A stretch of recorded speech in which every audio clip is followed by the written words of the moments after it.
Hey! This video is for all of you guys who wanted to be consistent at doing positive things, but the problem is you just don't know how to be consistent at doing positive things.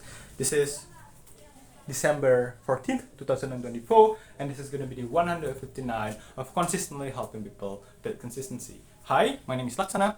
I'm just an average person who's also trying to be consistent at doing positive stuff, and I've been consistently documenting my own consistency journey online for hundreds of days, right? Subscribe for more practical advices, practical guide on how to build consistency.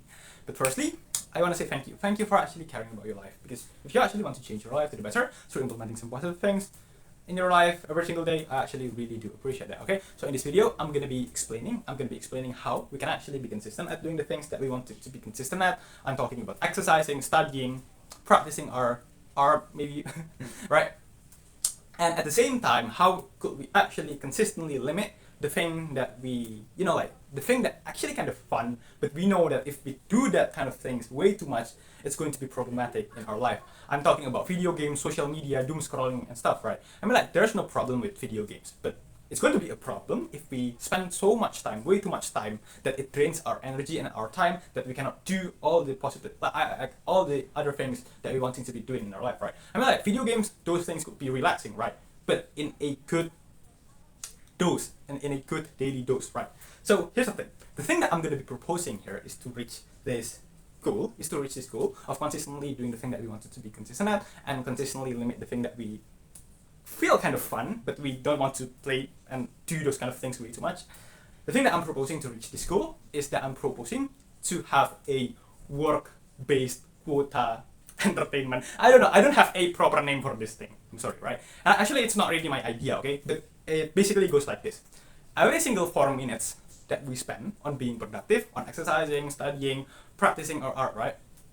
We're gonna be allowed to do 1 minute of the fun things, right? Of playing social media, playing video games, and doom scrolling, watching some meme video and stuff, right? Every 4 minutes of this thing, every single 4 minutes of productivity leads 1 minute of fun, right? I'm not saying that productive things are not fun, right?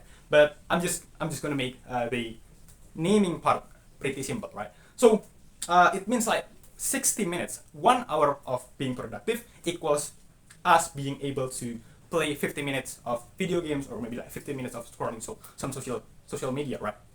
I'm gonna be explaining why is this gonna be effective, right? Here's the thing, like when we are trying to be consistent at doing these things, like exercising, studying, practicing our things, right? The motivation to actually do these things are not going to come every single day, right? Maybe like even I kind of like feel that it's like the motivation to actually do these things only comes like 30% of the days. 70% of the days, we still know that we need to be doing this kind of things, but we are just not motivated to do it, right? So here's the thing. It's going to be problematic if we only rely on the motivation to do these things, right? To do the thing. Because if our goal is to be consistent at doing these things, well, how can we even be consistent if we only do it when we are motivated, and the motivation only comes 30% of the days, meaning that we are only going to be doing it 30% of the days, right? How can we even be consistent, right? So the method that I'm proposing here, it could be a solution. Why? Because here's the thing. It's going to give ourselves an extra motivation, right? So here's the thing. Let's say I'm not necessarily feeling motivated to do productive things today, right? I'm still gonna be doing it anyway because I got a new extra motivation, right? Even that I'm not motivated to actually do the exercise, the studying and stuff, right? I'm still gonna be doing it anyway. I'm still gonna be wanting to do it anyway because I'm gonna be thinking like, you know what? I don't necessarily wanting to be doing these things today, but I still wanted to play the video games. I still wanted to do the social media scrolling. I still want to do this and that, right? And the only way I can achieve these things, the only way I can play some video games is through doing productive things first, right? So even that and anyways, like being productive feels good, also feels good, you know what? Even though it's kind of sucks, right? Even though like sometimes exercising feels suck, actually like after we do the exercise, we're gonna feel like, oh yeah, I've done my thing, I've done the right thing, right? So that's the thing, right? So basically, why this method is effective is that it gives us new motivation, right? So even that on the days when we are not motivated to actually do the exercise, we are still going to be motivated anyway, because we are still going to be motivated to do the video games and stuff, right? And actually, when we just frame it this way, the scrolling social media part and playing the video games part is going to feel more rewarding. Why? Because we're going to feel like, you know what, I've done the hard work. I kind of, like, I deserve some relaxation, right? And anyway, like, this is the rule that I have created myself, right? 4 minutes equal 1 minute, 1 minute of video games, 1 minute of scrolling social media, right? So the feeling of the guilt feeling of, oh yeah, I've been playing too many video games today, I've been spending way too much time on video games today, those kind of guilt feeling will not come anymore, right? Because we kind of feel like, oh yeah, this is the reward for actually doing the hard work, right? Oh yeah, and here's the thing, actually it's going to be pretty hard. It's going to be pretty hard actually if you want to like stick to the like 4 minutes to 1 minute ratio, right? Why? Because here's the thing, maybe we are on our daily life, we've spent like maybe like 3 to 4 hours on a daily basis to play these social media and like to play the video games, right? And we kind of like feel like we are shocked, right? Like when we just limit our video game and social media consumption this way, right? We might even feel like, oh, you know what, this is really hard. The rule is really hard to follow. You know, like I just don't want to follow this rule anymore. You know, I don't care.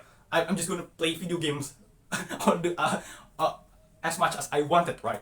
We don't want this thing to happen, right? So one way that we could actually solve this problem is to just maybe don't go to the extreme like 4 to 1 minutes. We could go from like maybe like 1 minute equals 1 minute. So 1 minute of productivity equals 1 minute of fun, right? So it's for the starter, right? For starting, I think that's pretty good, right? As long as we can stick to the rule, right? So every 1 hour that we spend studying, exercising, we're gonna get 1 hour of playing video games and 1 hour of social media. And then once we've got adapted to it, right, we're gonna increase the number slowly. Maybe it's going to be 2 to 1, and then 3 to 1, and then finally 4 to 1, right? So yeah, I wish that you guys could actually stick to whatever kind of positive things that you guys wanted to be consistent at. If you found this video helpful, don't forget to like, comment, and subscribe so that the algorithm is going to send this video to more and more people. Bye bye!